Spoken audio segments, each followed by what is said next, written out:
Hello students, welcome again. आज की अपनी इस क्लास से हम एक नई यूनिट शुरू करने जा रहे हैं जिसका टॉपिक है द यूनिफॉर्म प्लेन वेव। हमने अपनी प्रीवियस वीडियोस में इलेक्ट्रिक फील्ड और मैग्नेटिक फील्ड, जो कि स्टडी भी हो सकते हैं as well as time varying भी हो सकते हैं, उनको बहुत डिटेल में पढ़ लिया है। तो ये जो इलेक्ट्रिक फील्ड और मैग्नेटिक फील्ड जनरेट हुए हैं वो बेसिकली एप्लीकेशन पार्ट में आपका यूनिफॉर्म प्लेन वेव या इलेक्ट्रोमैग्नेटिक वेव के डिटेल डिस्कशन में काम में आएंगे। इलेक्ट्रोमैग्नेटिक वेव जो जनरली इलेक्ट्रिक फील्ड और मैग्नेटिक फील्ड, जिसमें इलेक्ट्रिक फील्ड का phenomena as well as magnetic field का फिनोमेना दोनों साथ में एग्जिस्ट कर रहे हैं, और उस एनर्जी ट्रांसमिशन को आप इलेक्ट्रोमैग्नेटिक वेव बोल सकते हैं। Wave transmission is basically transmission of energy. Okay, तो यहाँ पे सबसे पहले हम ये डिस्कस करें कि यूनिफॉर्म प्लेन वेव क्या है। ठीक है, जनरली वेव ट्रांसमिशन का मतलब है एनर्जी का ट्रांसमिशन, और अगर हम डिस्टेंस की बात कर रहे हैं तो एक डिस्टेंस से दूसरे डिस्टेंस तक एनर्जी किस तरह से ट्रांसमिट होती है, तो हम उसे ये बोल रहे हैं कि वेव ट्रांसमिशन या वेव प्रोपोगेशन के साथ एनर्जी ट्रांसमिट हो रही है। आपका जो सिग्नल जनरेटेड है, ठीक है, उसको हम एक जनरलाइज साइनसोइडल सिग्नल की तरह ट्रीट करेंगे, और फिर उस साइनसोइडल सिग्नल के डिफरेंट पैरामीटर्स अगर टाइम के साथ चेंज हो रहे हैं तो उसे हम एक टाइम वेरिएबल सिग्नल बोलेंगे। अगर वो डिस्टेंस के साथ भी चेंज हो रहे हैं तो हम उसे एक डिस्टेंस डिपेंडेंट सिग्नल भी हम उसे डिफाइन करेंगे। तो यहाँ पे अगर हम जो सिग्नल जनरेट कर रहे हैं या जो सिग्नल रेडिएशन के फॉर्म में जनरेट हो रहा है सोर्स से, वो अगर एक टाइम का फंक्शन भी है एज वेल एज उसके पैरामीटर्स डिस्टेंस के साथ भी चेंज हो रहे हैं, तो आप उसे जनरलाइज्ड एक रिप्रेजेंटेशन देंगे। डिफरेंट रिप्रेजेंटेशन से आप उसकी बेसिक प्रॉपर्टीज़ को फाइंड आउट कर लेंगे। यहाँ पे यूनिफॉर्म प्लेन वेव का क्या मतलब कि आपका जो इलेक्ट्रिक फील्ड, जो भी आपका सोर्स है, सोर्स बेसिकली आपका एक ट्रांसमिटिंग एंटीना है जिसमें कि आप अपनी इंफॉर्मेशन को फीड कर रहे हैं, और उस इंफॉर्मेशन के अकॉर्डिंग उससे रेडिएशन या इलेक्ट्रिक और मैग्नेटिक फील्ड जनरेट हो रहे हैं, और ये इलेक्ट्रिक और magnetic field over the medium travel कर रहे हैं। ठीक है, अभी जैसे जब मैं बोल रही हूँ तो I am basically generating audio waves and these waves are transmitting over the air, और वो जो लिसनर है उस तक पहुँच रही है। तो इसी तरीके से आपका जो भी इंफॉर्मेशन है, जो भी आपने फीड किया है ट्रांसमीटर में, वो ट्रांसमीटर बेसिकली एक इलेक्ट्रोमैग्नेटिक वेव जनरेट करेगा।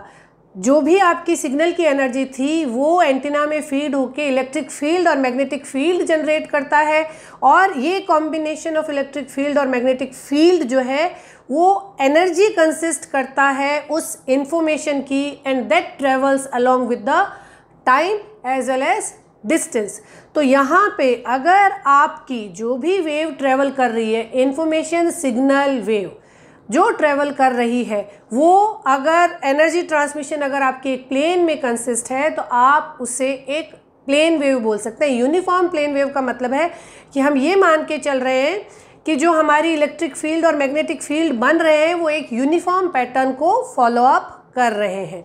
ओके, तो हमारा जो सिग्नल है वो basically that is a sign of energy transmission. जो भी सिग्नल है, ऑडियो सिग्नल कुछ किलो हर्ट्ज़ तक आपका एनर्जी कंसिस्ट करता है, आपका जो वीडियो सिग्नल है कुछ मेगा हर्ट्ज़ तक करेगा, जो आपका माइक्रोवेव सिग्नल है 100 गीगा हर्ट्ज़ तक करेगा, ऑप्टिकल सिग्नल है टेरा हर्ट्ज़ तक।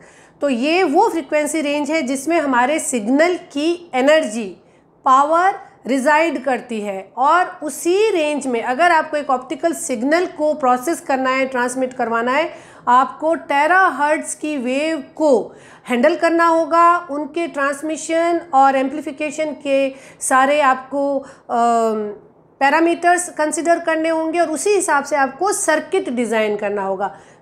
तो वेव फंडामेंटल ऑफ अगर हम इस यूनिफॉर्म प्लेन वेव को जब पढ़ लेंगे, जब हमारा ये यूनिट ख़त्म होगा तो हम फंडामेंटल्स ऑफ वेव मोशन को कंप्लीट कर चुके होंगे। प्रोपोगेशन ऑफ एनर्जी कि किस तरह से एनर्जी ट्रांसमिट होती है, वेलोसिटी ऑफ प्रोपोगेशन कि जो भी वेव ट्रांसमिट हो रही है उसकी क्या वेलोसिटी रहेगी, वेव इम्पिडेंस क्या होगी, फेज एंड अटेन्यूएशन कांस्टेंट क्या होगा, पॉइंटिंग थ्योरम क्या होती है, reflection and transmission of a electromagnetic wave when it crosses two different medium। तो ये सारी चीज़ें हम डिटेल में डिस्कस कर चुके होंगे। वेव के ट्रांसमिशन को हम डिस्कस करेंगे कि ये एक लॉसी डाइलेक्ट्रिक मटेरियल में ट्रेवल कर रही है, ये नो लॉस डाइलेक्ट्रिक मटेरियल में ट्रेवल कर रही है, ये एक कंडक्टर में ट्रेवल कर रही है। तो किस तरीके से इसके बेसिक जो प्रॉपर्टीज़ हैं वो चेंज हो जाएगी। तो यूनिफॉर्म प्लेन वेव का मतलब ये है कि जो आपका सिग्नल का एनर्जी है उससे जनरेट होने वाले इलेक्ट्रिक और मैग्नेटिक फील्ड एक प्लेन में रिजाइड कर रहे हैं और एक यूनिफॉर्म पैटर्न को फॉलो अप कर रहे हैं। यहाँ पे आपकी जो वेव है वो z डायरेक्शन में ट्रेवल कर सकती है। वेव z डायरेक्शन में ट्रेवल करने का क्या मतलब है कि जो हमारी इलेक्ट्रिक और मैग्नेटिक फील्ड की जो कंबाइंड एनर्जी है, ओके, जो पावर है, जो सिग्नल पावर है, दैट इज ट्रेवलिंग और changing along the z direction. अगर मैं ऐसे बोलूँ कि x एक्सिस में या x डायरेक्शन में ट्रेवल करती हुई एक प्लेन यूनिफॉर्म वेव है, इट मीन्स कि जो यूनिफॉर्म वेव बनी है उस वेव की एनर्जी जो कि इलेक्ट्रिक और मैग्नेटिक फील्ड का कंबाइंड इफेक्ट होता है। किसी भी वेव की एनर्जी किस तरह से कैलकुलेट होती है, उसकी डायरेक्शन ऑफ प्रोपोगेशन कैसे निकाली जाती है, उसके डिफरेंट मीडियम के डिफरेंट कांस्टेंट कैसे निकाले जाते हैं, ये हम वन बाय वन सब डिटेल में स्टडी करेंगे।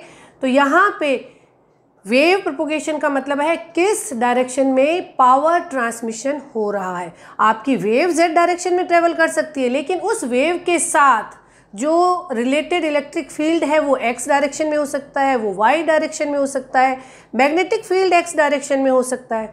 ओके, तो यहाँ पे वेव डायरेक्शन का मतलब है किस डायरेक्शन में नेट पावर फ्लो हो रहा है, एज वेल एज आप z डायरेक्शन में आपकी प्लेन वेव जो है वो ट्रांसमिट हो सकती है। z डायरेक्शन में ट्रांसमिट होती हुई प्लेन वेव की वजह से इलेक्ट्रोमैग्नेटिक फील्ड x डायरेक्शन में हो सकता है, y डायरेक्शन में हो सकता है। ये फंक्शन ऑफ x, y या z और t इनमें से किसी के भी साथ चेंज होता हुआ हो सकता है। इसी तरीके से मैग्नेटिक फील्ड आपका function of x, y, z और t हो सकता है। ठीक है, अगर एक आप सिंपल z डायरेक्शन की इलेक्ट्रोमैग्नेटिक वेव का प्रोपोगेशन कंसिडर कर रहे हैं।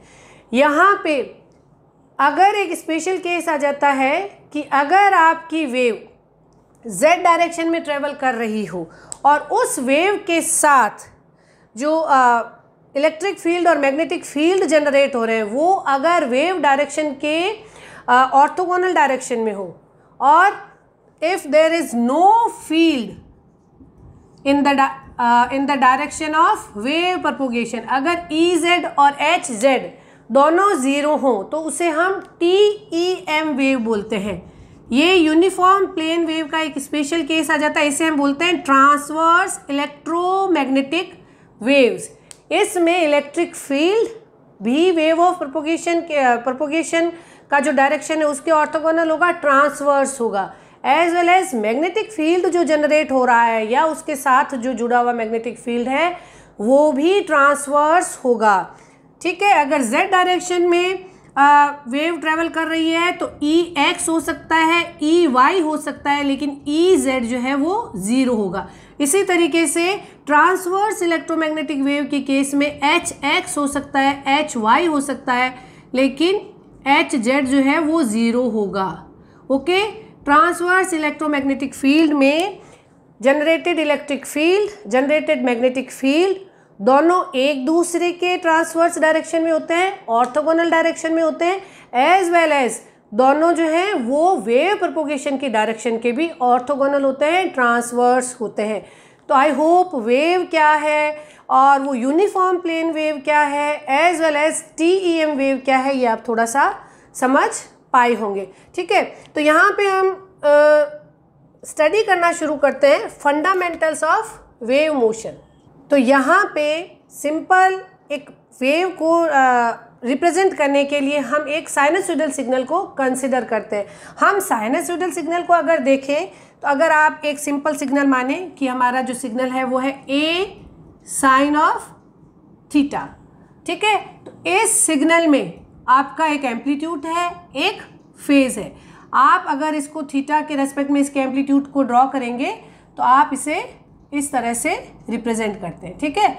90 डिग्री पे ये अपना ए वैल्यू होल्ड करेगा, 180 पे 0 हो जाएगा, 360, इस तरह से आप इसको ड्रॉ करते हैं।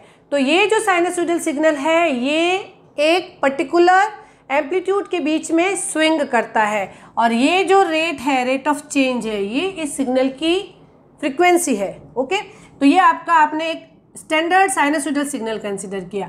यहाँ पे अगर ये आपका साइनसोइडल सिग्नल एक टाइम का फंक्शन हो तो आप इसे इस तरह से ड्रॉ करते हैं। टी के रेस्पेक्ट में अगर आप इसका एम्पलीट्यूड ड्रॉ करेंगे तो ये प्लस ए से माइनस ए के बीच में ड्रॉ करे स्विंग करेगा। ए साइन ओमेगा टी बहुत बार लिखा जाता है, ए sign 2 pi F T. Okay, इस तरीके से भी आप लिख सकते हैं। अब जब आपका t/2 होगा तो यहाँ पे होगा, जब t टाइम पीरियड पूरा एक साइकिल कंप्लीट कर चुका होगा तो ये इस तरह से वेरी करेगा। t क्या है? Time period. ओके, ये है टाइम पीरियड, और ये ओमेगा क्या है? ये है angular frequency. Angular frequency f जो होती है उसे हम फ्रीक्वेंसी ऑफ सिग्नल बोलते हैं। ओके, और यहाँ पे आप ओमेगा को लिख सकते हैं, omega will be 2 pi bye T. Okay, इस तरह से भी रिप्रेजेंट करते हैं। एक टाइम पीरियड में ये अपना एक कंप्लीट साइकिल कंप्लीट कर लेगी, और इसका एम्पलीट्यूड जो है वो प्लस ए से माइनस ए। ये जो एम्पलीट्यूड है ये वेव का, सिग्नल का मैक्सिमम एनर्जी होल्ड कैपेसिटी बताता है। इसमें maximum power a²/2 average power जो आप कैलकुलेट करते हैं। ओके, और ये जो टाइम पीरियड है ये इसकी फ्रीक्वेंसी को रिफ्लेक्ट करता है। यहाँ पे आपका एक पर्टिकुलर फ्रीक्वेंसी का सिग्नल है, अगर इसकी जगह आप इस तरीके का एक सिग्नल ड्रॉ करते हैं, इन दोनों में से किसकी फ्रीक्वेंसी हाई है? इस सिग्नल की फ्रीक्वेंसी हाई है। अगर ये T1 है और ये अगर T2 है, इन दोनों सिग्नल को देख के आप पता लगा सकते हैं कि F2 is greater than F1 because T2 is less than T1। जितनी हाई फ्रीक्वेंसी का सिग्नल होगा उसका एक साइकिल कंप्लीशन का टाइम उतना ही कम होगा। उसी तरह से अगर आपका ये टाइम वेरिएबल फंक्शन हो तो भी ये z के साथ अगर आप इसके एम्पलीट्यूड को वेरी करता हुआ अगर कंसिडर करें तो इसका जो फेज़ है वो z के साथ, डिस्टेंस के साथ भी वेरी कर सकता है। और आपको इस तरीके से जब ये अपनी लैम्डा डिस्टेंस ट्रेवल कर चुका होगा तो ये एक अपना एक साइकिल, इसे बोलते हैं वेवलेंथ ऑफ सिग्नल। तो हम किसी भी एक स्टैंडर्ड इंफॉर्मेशन सिग्नल को एक साइन वेव से रिप्रेजेंट करते हैं। हम ऐसा बेसिकली करते क्यों हैं? तो इसका रीज़न ये है कि जो भी हमारे इंफॉर्मेशन सिग्नल है, चाहे वो ऑडियो सिग्नल है, वीडियो सिग्नल है, आपका सैटेलाइट के लिए आपने जो सिग्नल जनरेट किया है, चाहे आपने ऑप्टिकल सिग्नल जनरेट किया है, they are a combination of amplitude as well as frequency. आप DC signal all the time नहीं ट्रांसमिट करते हैं, तो जो आपके रिक्वायर्ड या जनरेटेड सिग्नल है they are basically AC signal. ठीक, तो आप क्या करते हैं कि मान लीजिए मेरा जो सिस्टम है उसको आपने डिज़ाइन किया, अब आपको ये देखना होगा कि ये सिस्टम किस रेंज तक के सिग्नल को ट्रांसमिट कर सकता है, किस रेंज तक के सिग्नल को रिसीव कर सकता है। तो किसी भी डिज़ाइंड सिस्टम को, किसी भी डिज़ाइंड मीडियम को, चैनल को, जनरली जो आपका मीडियम है वो आपका एक चैनल बनता है। Channel means way to transmit the signal. ठीक है, ये uniform plane wave, transverse electromagnetic waves, ये सब पढ़ने का बेसिक रीज़न है कि हम हमारे वेव जनरेशन को बेसिकली ट्रांसमिशन, जनरेशन, रिसेप्शन, इन सब के लिए पढ़ रहे हैं। कम्युनिकेशन का बेसिक कॉन्सेप्ट यहीं से जनरेट होता है कि सिग्नल कैसे जनरेट होगा, कैसे ट्रांसमिट होगा, इसे आपको रिसीव करना है तो आपको किस तरह का सिस्टम डिज़ाइन करना होगा। तो जब भी हमें हमारे किसी सिस्टम को स्टडी करना हो, चैनल को स्टडी करना हो, उसके बिहेवियर को पता करना हो, तो उसमें हम एक टेस्ट सिग्नल ट्रांसमिट करते हैं। अब हम टेस्ट सिग्नल के लिए एक स्टैंडर्ड साइनसोइडल सिग्नल को साइनसोइडल सिग्नल जनरेटर हम अपने पास रखते हैं। वो अलग अलग एम्पलीट्यूड, अलग अलग फ्रीक्वेंसी के सिग्नल जनरेट करता है। आप उसको सिस्टम में, चैनल में फीड करते रहते हैं, ट्रांसमिट करते रहते हैं। जहाँ तक आपको एक अच्छी क्वालिटी का रिसेप्शन मिल रहा है वहाँ तक आप ये डिसाइड कर लेते हैं कि इस फ्रीक्वेंसी के कंपोनेंट्स, इस फ्रीक्वेंसी तक का सिग्नल हम काम में ले सकते हैं हमारे डिज़ायर्ड हमारे जो हमने डिज़ाइन किया है उस सिस्टम से। ओके, तो यहाँ पे इसके लिए हम एक स्टैंडर्ड साइनसोइडल सिग्नल ले लेते हैं और स्टैंडर्ड साइनसोइडल सिग्नल का रिप्रेजेंटेशन हम आपका एक A sine omega T minus beta Z. Okay, यहाँ पे आपका जो भी जनरेटेड सिग्नल है वो एक साइनसोइडल फिनोमेना जो है वो जनरेट कर रहा है और हम ये मान रहे हैं कि वो साइनसोइडल फॉर्म में आगे ट्रेवल कर रहा है। ये टी का भी फंक्शन है और ये जेड का भी फंक्शन है। अगर एक साइन वेव टाइम का और जेड का फंक्शन हो तो एक स्टैंडर्ड जो आप उसके लिए रिप्रेजेंटेशन रखेंगे, इस इंफॉर्मेशन सिग्नल से जनरेट होने वाला इलेक्ट्रिक फील्ड आपका टाइम का एज वेल एज डिस्टेंस का फंक्शन, ये आपका जनरल वेव रिप्रेजेंटेशन हो जाता है। ठीक है, ओके। अब आप इस वेव को अपने जो भी आपने यहाँ पे सिस्टम डिज़ाइन किया है उसमें आप फीड करेंगे, आप कंसिडर करेंगे, रिसीव करेंगे और फिर आप पता लगा लेंगे कि ये जो हमारा सिस्टम हमने डिज़ाइन किया है ये सिस्टम 100 किलो हर्ट्ज़ तक की वेव्स को बहुत अच्छे से रिसीव कर रहा है। उसके बाद इसने रिसीव करना बंद कर दिया। ऐसा क्यों हो रहा है? ऐसा किस लिए होता है?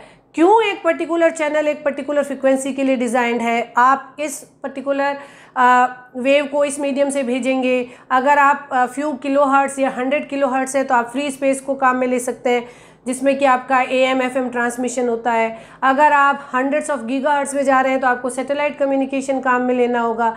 अगर आप टेरा हर्ट्ज़ की रेंज में जा रहे हैं तो आप ऑप्टिकल सिस्टम की तरफ चले जाते हैं। उसका कारण ये है कि जो भी आपका सिग्नल आपने बनाया, हर सिग्नल की अपनी एक एनर्जी होती है एक रेंज में। ओके, एज वेल एज जो भी आपका मीडियम है या जो भी आपका सिस्टम है उस सिस्टम का ट्रांसफ़र फंक्शन पढ़ा होगा आपने, ओमेगा के साथ एच ओमेगा ट्रांसफ़र फंक्शन वो ये बताता है कि ये सिस्टम फ्रीक्वेंसी के साथ ओमेगा के साथ कैसे अपने रेस्पॉन्स को, अगर किसी सिस्टम का ऐसा रेस्पॉन्स है, ठीक है, अगर ये 200 किलो हर्ट्ज़ तक कांस्टेंट गेन दे रहा है तो इस सिस्टम में आप 100 किलो हर्ट्ज़ तक का सिग्नल रिसीव कर सकते हैं। और अगर आप इस तरह के सिस्टम से 400 किलो हर्ट्ज़ का सिग्नल अगर आप रिसीव करना चाहेंगे, एम्पलीफाई करना चाहेंगे तो ये नहीं करेगा। ऐसा ट्रांसफ़र फंक्शन, किसी का ट्रांसफ़र फंक्शन ऐसा है, किसी का ट्रांसफ़र फंक्शन ऐसा है, किसी सिस्टम का ट्रांसफ़र फंक्शन ऐसा है, तो कौन सा सिग्नल आप अपनी चैनल मीडियम, ठीक है, कोई भी आपकी चैनल है, चैनल इज़ बेसिकली मीडियम जिसमें कि आपका सिग्नल चल रहा है, या जो आपने रिसीवर और ट्रांसमीटर सिस्टम बनाया है, ठीक है, ये सब सिस्टम अपनी ट्रांसफ़र फंक्शन से लिमिटेड है। आपको अगर एक रेंज ऑफ फ्रीक्वेंसी का सिस्टम बनाना है तो उसी हिसाब से मीडियम होगा, उसी हिसाब से आपके सर्किट डिज़ाइन होंगे। ये अलग अलग तरह के रेस्पॉन्स क्यों आते हैं ये सब डिपेंड करता है आपने क्या कंपोनेंट्स लेके आप अपना सिस्टम डिज़ाइन किया है। अगर आप इस तरह का सिस्टम डिज़ाइन कर रहे हैं तो ये क्या है, ये एक आपका हाई पास फिल्टर है और ये आपका एक लो पास फिल्टर है। और लो पास फिल्टर एक रेंज के बाद इस तरह से आपको हाई फ्रिक्वेंसी पे आपको शॉर्ट सर्किट शो करने लगेगा, एच ओमेगा जो है वो उसका इस तरह से रिड्यूस होने लगेगा। तो इस तरह के ट्रांसफ़र फंक्शन के साथ आप इस रेंज तक की फ्रिक्वेंसीज़ को भेज सकते हैं, रिसीव कर सकते हैं। आगे की फ्रिक्वेंसी पे ये शॉर्ट सर्किट की तरह बिहेव करने लगता है कैपेसिटर। ओके, तो यहाँ पे हम ये सिग्नल क्या डिस्कशन हो रहा है, हम साइन वेव को क्यों स्टडी कर रहे हैं। Sine wave is basic a general test signal that is used to study and analyze as well as to design a required system as well as required channel behavior, required medium behavior। तो हम उसे एक generalized sinusoidal signal लेंगे, उस sinusoidal signal को system पे channel पे implement करेंगे, फिर देखेंगे कहाँ तक की फ्रिक्वेंसी को ये अच्छे से भेज रहा है, कहाँ तक की फ्रिक्वेंसी के बाद हमारे सर्किट काम करना बंद कर देता है। सारा खेल आपके R और C की वैल्यू पे है। जैसे आपने सिस्टम में आपने कंपोनेंट्स लगाए वैसा ही वो बिहेव करेगा और वैसा ही वो सिस्टम बन जाएगा। तो हमें अपने सभी कम्युनिकेशन कंपोनेंट्स को, मीडियम्स को और अपने एम्पलीफायर हो गया आपका, चाहे वो एक अटेन्यूएटर हो गया, सब के पैरामीटर्स को स्टडी करने के लिए हम एक जनरल साइन वेव को स्टडी करते हैं। वेव का जनरल डिस्कशन करने के बाद, थ्योरेटिकल डिस्कशन करने के बाद हम वेव का रिप्रेजेंटेशन, ठीक है, आपकी सिंपल जो भी वेव जनरेट हुई है उसका रिप्रेजेंटेशन को और उससे जुड़े हुए डिफरेंट पैरामीटर्स को डिटेल में डिस्कस करते हैं।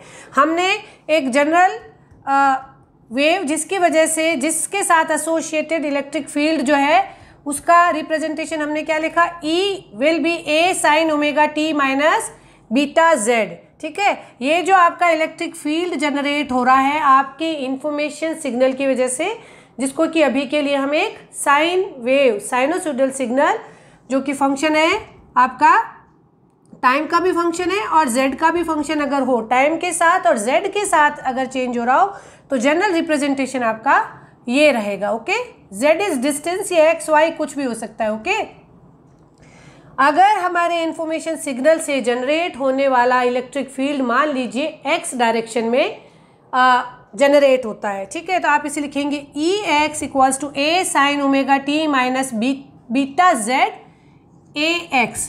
ये क्या है आपका electric field in x direction because of your information signal, because of the electromagnetic wave that is travelling. Okay, ये है आपका जनरल रिप्रेजेंटेशन।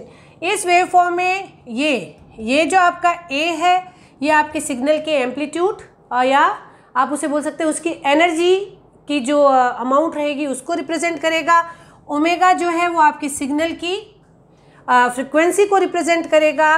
बीटा जो है वो फेज कांस्टेंट है, जो ये बताता है कि डिस्टेंस के साथ आपका जो सिग्नल है उसका फेज कैसे चेंज हो रहा है। ये डिफरेंट फेज पे एम्पलीट्यूड चेंज हो रहा है, जैसे जैसे फेज चेंज हो रहा है, थीटा चेंज हो रहा है, उस तरीके से आपका एम्पलीट्यूड चेंज हो रहा है। फाइनली आपके सिग्नल का amount as well as amplitude as well as आपकी जो सिग्नल पावर है वो टाइम का फंक्शन है, टाइम के साथ चेंज हो रही है। कभी आपको हाईएस्ट पावर रिसीव कर रहे हैं, कभी आप जीरो पावर रिसीव कर रहे हैं। तो ये जो बीटा है ये आपको ये बताएगा कि डिस्टेंस के साथ फेज और आपका जो इन्फॉर्मेशन का एम्पलीट्यूड है वो कैसे चेंज हो रहा है। ठीक, यहाँ पे हमने ऐसे लिखा कि हमारा इलेक्ट्रिक फील्ड x डायरेक्शन में, तो Ex equals to A sine omega t minus beta Z Ax। इसका मतलब जो इलेक्ट्रोमैग्नेटिक वेव एग्जिस्ट कर रही है उसका इलेक्ट्रिक फील्ड, उससे associated electric field x plane में इस तरीके से, x कोऑर्डिनेट में इस तरह से चेंज हो रहा है। ये है इलेक्ट्रिक फील्ड का रिप्रेजेंटेशन। इस इलेक्ट्रिक फील्ड को देख के हम ये पता लगा सकते हैं कि हमारा जो ओरिजिनल वेव, जो इंफॉर्मेशन सिग्नल है, जो हमारी यूनिफॉर्म प्लेन वेव है, वो किस डायरेक्शन में ट्रेवल कर रही है।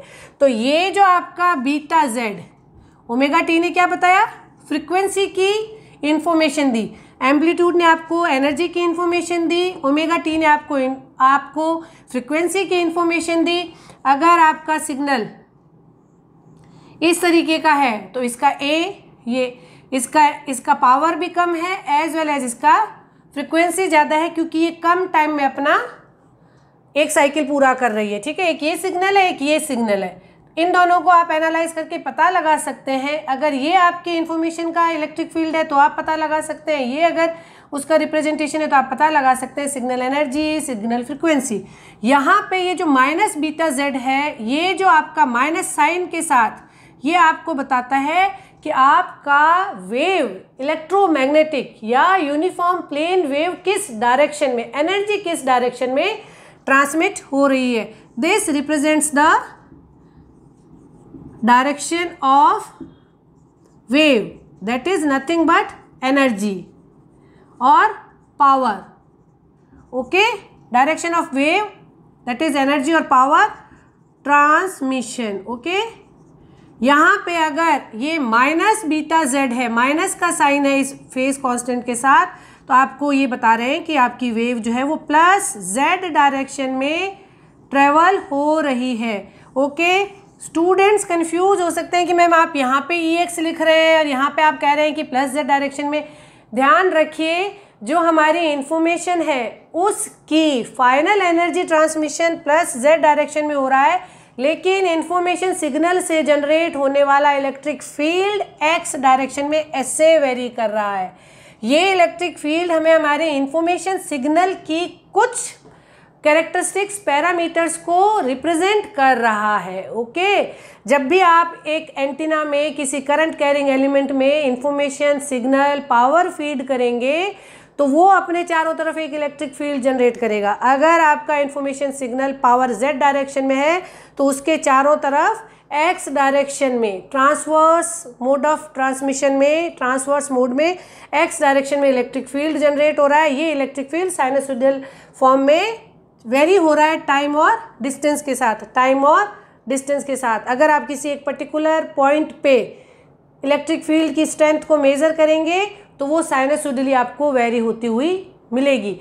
डिस्टेंस के साथ मेज़र करेंगे तो भी आपको साइनसोइडली वेरी होती हुई मिलेगी। ओके, ये कह रहा है कि electric field time variable function है, डिस्टेंस का भी फंक्शन है और साइनसोइडल पैटर्न में इसे हमने एक standard signal to analyse consider किया है इसलिए।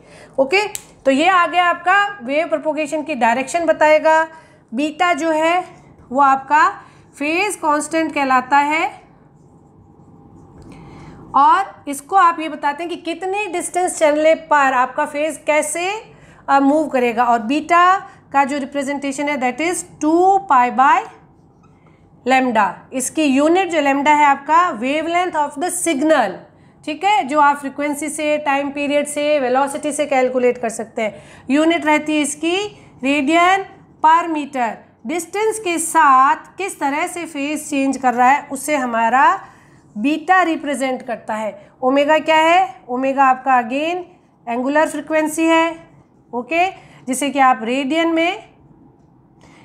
पर सेकेंड में रिप्रेजेंट करेंगे। कई बार आपका जो ये रिप्रेजेंटेशन है वो साइन 2 पाई 10⁻⁶ माइनस बीटा जेड। तो ये जो फ्रीक्वेंसी है ये एफ है, 2 पाई एफ टी भी लिख सकते हैं, ओमेगा टी भी लिख सकते हैं। 2 pi F T minus beta Z इस तरह से भी लिखते हैं। 2 पाई के साथ आएगा तो इसे आप एफ कंसिडर करेंगे। ओमेगा केवल टी के साथ कुछ आ रहा है तो आप उसे ओमेगा कंसिडर करेंगे। ओके, ये एंगुलर फ्रीक्वेंसी है। टाइम पीरियड आप निकाल सकते हैं, टाइम पीरियड है इसका and that is always 1/f। Frequency का 1/f जो है आप उसे टाइम पीरियड बोलते हैं। ओमेगा को आप 2 पाई बाई टी से निकाल सकते हैं। अगर आपको रिप्रेजेंट किया हुआ हो एक सिंपल वेव इक्वेशन, आप उसके ओमेगा से टाइम पीरियड निकाल सकते हैं, उस वेव से आप फेज कांस्टेंट निकाल सकते हैं, डायरेक्शन ऑफ प्रोपोगेशन निकाल सकते हैं, डिफरेंट पैरामीटर्स निकाल सकते हैं। वेलोसिटी v से हम नोटेशन देते हैं। वेलोसिटी, किस वेलोसिटी से हमारी वेव जो है, जो इंफॉर्मेशन है वो ट्रेवल कर रहा है, that is multiplication of frequency and wavelength. Okay, कितनी डिस्टेंस में ये अपना एक कंप्लीट साइकिल कवर करती है उसे आप वेवलेंथ बोलते हैं। कितने टाइम में, 1/टाइम इज फ्रीक्वेंसी। फ्री स्पेस के लिए जो वेलोसिटी है, जो इलेक्ट्रोमैग्नेटिक वेव्स फ्री स्पेस में 3 × 10⁸ मीटर पर सेकंड की स्पीड से वेलोसिटी जो है वो इसके बराबर रहती है। फ्री स्पेस के केस में यहाँ पे जो भी पैरामीटर्स हैं वो फाइनल वेलोसिटी कुछ और ला सकते हैं। ये जनरल जो वेव ट्रांसमिशन है वो किसी मीडियम के लिए भी हो सकता है। तो कोई ज़रूरी नहीं है कि जब भी आप वेलोसिटी कैलकुलेट करें वो 3 × 10⁸ आए। स्टूडेंट्स जो है उन्होंने जो अपना फ्रीक्वेंसी कैलकुलेट किया, जो लैम्डा कैलकुलेट किया, उसको चेक करने के लिए अगर ये फॉर्मूला लगा के वेलोसिटी 3 × 10⁸ ना आए तो दे में गेट कन्फ्यूज कि हमने जो कैलकुलेशन की वो ठीक नहीं है। हो सकता है कि ये वेव किसी और मीडियम में ट्रेवल कर रही है, तब आपका वी जो है वो सी नहीं आएगा। तो ये बेसिक पैरामीटर्स इससे रिलेटेड पूछे जा सकते हैं। यहाँ पे एक एग्जाम्पल को कंसिडर करें ताकि आप समझ सकते हैं कि किस तरह से प्रॉब्लम पूछी जाएगी और किस तरीके से आपको उनका सोल्यूशन देना है। बिकॉज हमारा जो फाइनल ऑब्जेक्ट है वो है एग्जामिनेशन, चाहे वो यूनिवर्सिटी एग्ज़ाम हो चाहे वो कॉम्पिटिटिव एग्ज़ाम हो, स्टूडेंट हर तरह की प्रॉब्लम को अटेम्प्ट कर पाए। ओके, तो एग्जाम्पल प्रॉब्लम लें। An electric field in free space is given as E = 50 cos of 10⁻60 plus beta x AY volt per metre. ठीक, इस स्टैंडर्ड इक्वेशन को आप क्लोजली ऑब्जर्व करके ये बताएं कि यहाँ पे इलेक्ट्रिक फील्ड किस डायरेक्शन में, इलेक्ट्रिक फील्ड में आपने लिखा ए वाई, तो इलेक्ट्रिक फील्ड जो है वो है आपका वाई डायरेक्शन में। यहाँ पे ये जो आपका बीटा एक्स है ये बताता है, इस स्टैंडर्ड से आप इसको कंपेयर करिए, बीटा एक्स जो है वो आपको डायरेक्शन ऑफ प्रोपोगेशन बताता है। तो अगर आप इसको देखेंगे तो आप इससे क्या कंक्लूड करेंगे, find the direction of wave propagation. इसको देखने के बाद हमें पता चलता है कि वेव प्रोपोगेशन जो है वो -x डायरेक्शन में है। ओके, बैकवर्ड डायरेक्शन में वेव प्रोपोगेशन को भी हम कई बार इस तरह से लगता है, यहाँ पे माइनस साइन होता है और यहाँ पे जो भी x y z लिखा है तो आप ऐसे बोलते हैं कि प्लस x डायरेक्शन में, प्लस y डायरेक्शन में, प्लस z डायरेक्शन में, और प्लस है तो माइनस x डायरेक्शन में। ये जनरल रिप्रेजेंटेशन है, इससे कंपेयर करके आप सारे पैरामीटर्स कैलकुलेट कर सकते हैं। तो पहला था find the direction of wave propagation.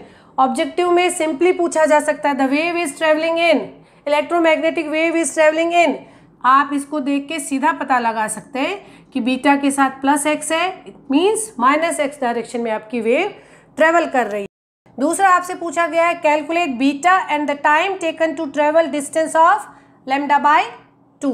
ठीक है, बीटा हमने बोला 2 पाई बाई लैम्डा की फॉर्म में लिखा जा सकता है। बीटा को अगर दूसरी फॉर्म में लिखना चाहें तो सी कैसे लिखा है आपने, C is F into lambda. Okay, आप अगर beta equals to 2 pi by lambda से लैम्डा को रिप्लेस करें, आप यहाँ पे लिख सकते हैं F into lambda will be 2 pi by beta. This 2 pi F is omega and beta, तो C is nothing but omega by beta. Beta that is the velocity of wave, जो वेव ट्रेवल कर रही है, किस speed से travel कर रही है, उसको इस तरीके से भी आप नोटेशन दे सकते हैं।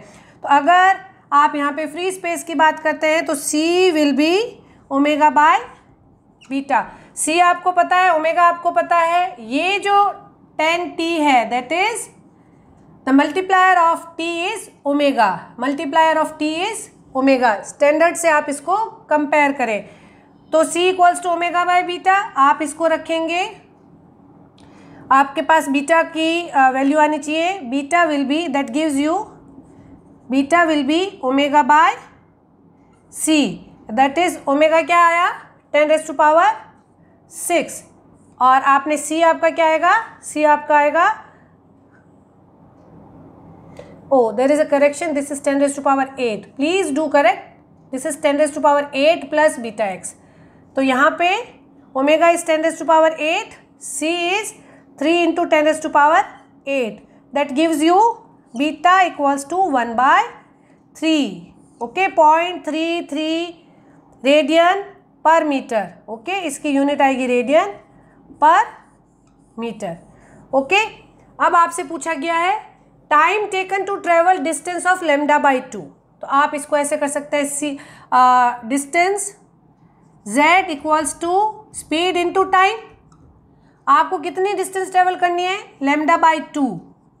ओके, इक्वल्स टू स्पीड हमें पता है, यहाँ पे जो फ्री स्पेस में स्पीड रहेगी वो c रहेगी, c इंटू टी। लैम्डा को आप क्या लिख सकते हैं, बीटा इक्वल्स टू क्या है, beta equals to 2 pi by lambda. तो लैम्डा क्या आएगा, lambda equals to 2 pi by beta, beta आपका 1/3, तो इससे आपको लैम्डा क्या मिला, lambda equals to 6 pi. Okay, यहाँ पे आपको लैम्डा मिला 6 पाई, बीटा इक्वल्स टू 1/3 से आपने लैम्डा निकाला 6 पाई। ओके, तो यहाँ से आपको t निकाल सकते हैं, आप t कैलकुलेट करेंगे तो क्या आ जाएगा, लैम्डा को आप रखिए, लैम्डा को आप रखिए 6 पाई, तो 6 pi by 2 divide by c, c is 3 into 10⁸8 equals to t and that gives you t। t कितना आएगा, आपका आएगा 31.42 nano second. Okay, time taken कितना आया, 31.42 नैनो सेकेंड। ठीक, हमने इनको मैं नीटली दोबारा लिख देती हूँ। वेव प्रोपोगेशन की direction I -x। Okay, beta आया आपका 1/3 और टाइम टेकन आपका आया 31.42 नैनो सेकेंड। ओके, ये सारे आंसर आए। इस तरह की प्रॉब्लम्स एग्जाम में आपसे डिफरेंट फॉर्म में पूछी जा सकती